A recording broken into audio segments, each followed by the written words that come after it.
Dyma Cwm Cynfal yn ymyl y Mignaint jyst uwchben Llanffestiniog. Mae'n dirwedd sydd yn wirioneddol eiconig sy'n gysylltiedig â chwedlau y Mabinogi. Ac yn ei ganol saif rhaeadr nerthol, rhaeadr y cwm. Mae'n drawiadol yn weledol ac mae o hefyd yn gynefin pwysig iawn i fyd natur.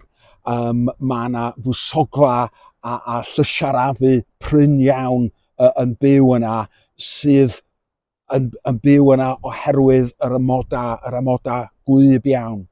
Oherwydd hynny mae wedi cael ei ddynodi fel SSSI.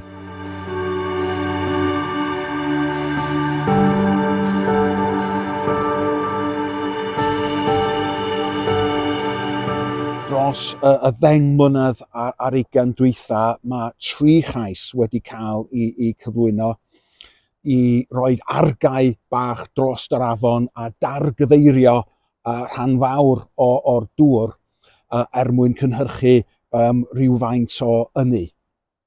Mae pob un wedi methu oherwydd bod y dyffryn yma mor arbennig, mor bwysig ym Mharc Cenedlaethol Eryri.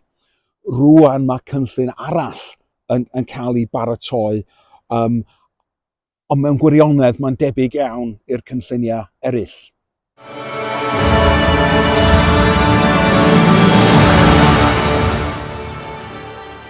Heb os mae eisiau dadgarboneiddio yr economi ac mae unrhyw faint o ynni adnewyddol yn ddefnyddiol.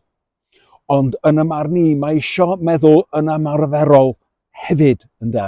Mae eisiau cofio na fysa capacity y cynllun yma ond rhyw 600 o kilowatts, ynde. Mae hynny yn dim ond 8% o'r ynni fysa'n dod o un o'r tyrbina yn y ffermwynt arfaethedig y Bryn rhwng Maes Teg a Fort Talbot yn y de.